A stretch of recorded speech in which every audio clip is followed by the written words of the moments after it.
Assalamualaikum warahmatullahi wabarakatuh. Perkenalkan, nama saya Nur Ainun. Saya berasal dari Universitas Samudra, program studi Pendidikan Guru Sekolah Dasar, semester 6 unit 3. Nah, di sini saya akan menjelaskan tentang perspektif global. Nah, perspektif global adalah suatu pandangan yang timbul akibat suatu kesadaran bahwa hidup ini adalah untuk kepentingan global yang lebih luas. Dalam cara berpikir, seseorang harus berpikir secara global dan dalam bertindak harus secara lokal.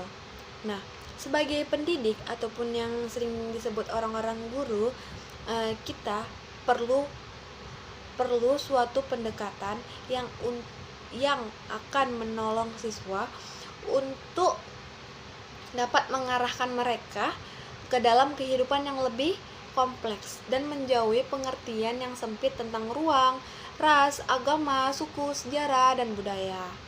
Nah, di mana kita dan murid secara bersama-sama mengembangkan perspektif dan keterampilan untuk menyelidiki sesuatu hal yang berkaitan dengan isu global. Nah, isu global diantaranya adalah isu tentang lingkungan, hak asasi manusia, keadilan, studi tentang dunia, dan pengembangan pendidikan.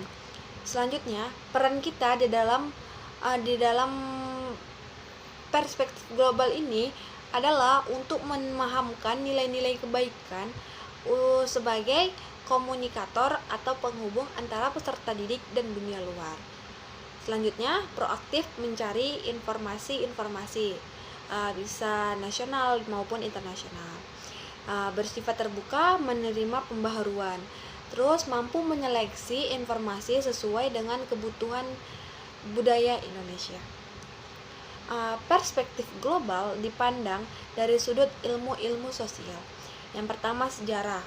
Nah, perspektif global tentang sejarah mengacu kepada konsep waktu yang telah lampau, di mana ini perspektif sejarah ini berisikan tentang tokoh-tokoh, bangunan, perspektif pertemuan internasional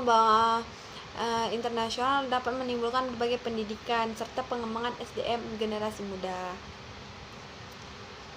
Yang kedua, tentang geografi, perspektif global dari visi geografi. Nah, di dalam ilmu geografi adalah ilmu tentang keruangan, konsep ruang dan dalam geografi yaitu permukaan bumi terbagi 3 dimensi, yaitu darat, air, dan laut. Nah, ada perspektif global, lokal, regional maupun global. Nah, yang ketiga tentang politik. Ilmu politik mempelajari negara, tujuan negara dan lembaga-lembaga negara yang melaksanakan tujuan. Nah, negara Indonesia saat diproklamasikan baru mendapat pengakuan negara lain secara terbatas. Yang keempat, ada sosiologi.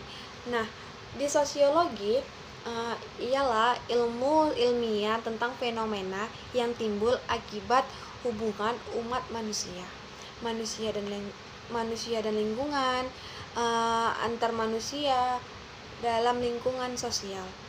Nah, di dalam sosiologi ini dampak dari kemajuan ada, dampak dari material ada, dampak dari non material ada. Dan dari arus globalisasi dan interaksi baik langsung maupun melalui media, wajib kita waspadai. Misalnya seperti pergaulan bebas, pemakaian obat terlarang, serta minum-minuman keras. Nah, lanjut. Yang kelima ada antropologi.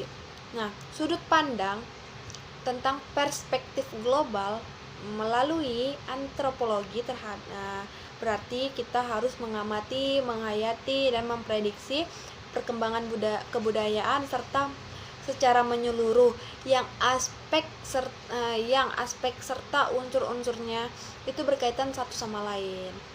Misalnya pertunjukan kesenian keliling dunia, kunjungan anggota DPR ke seluruh dunia, pertukaran pelajar antar negara, pertemuan pakar dari berbagai bidang pengetahuan. Selanjutnya ilmu pengetahuan. Nah, ilmu pengetahuan yaitu penerapan pengetahuan dan ilmu pengetahuan untuk mengembangkan tentang cara pemanfaatan sumber daya alam.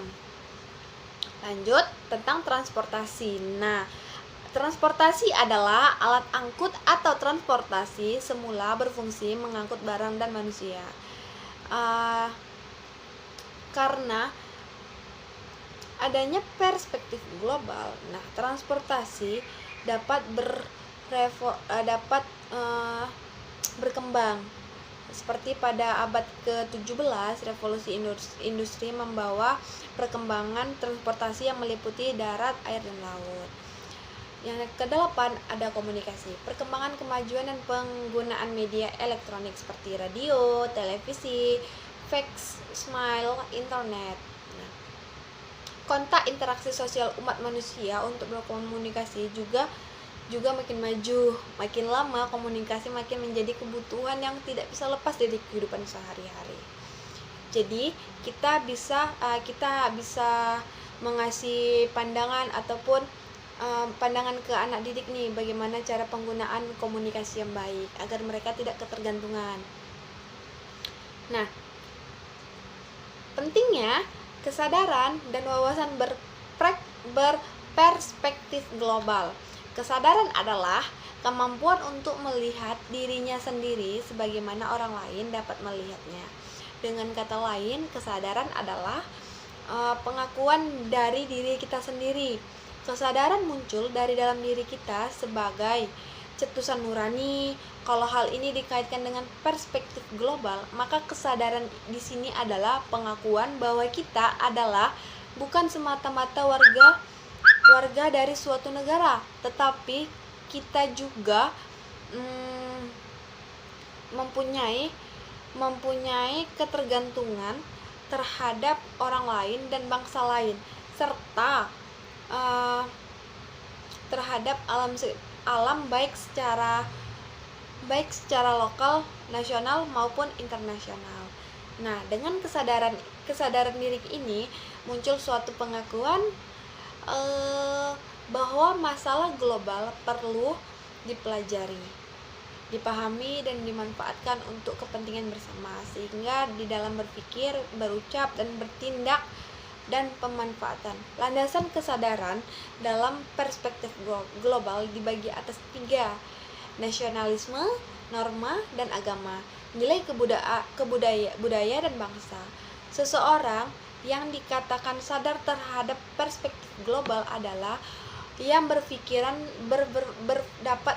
dapat berpikir secara luas namun bertindak lokal. Nah, itu saja penjelasan tentang perspektif global dari saya. Lebih dan kurang saya mohon maaf. Wallahu muwaffiq illa wa bithoriq. Wassalamualaikum warahmatullahi wabarakatuh.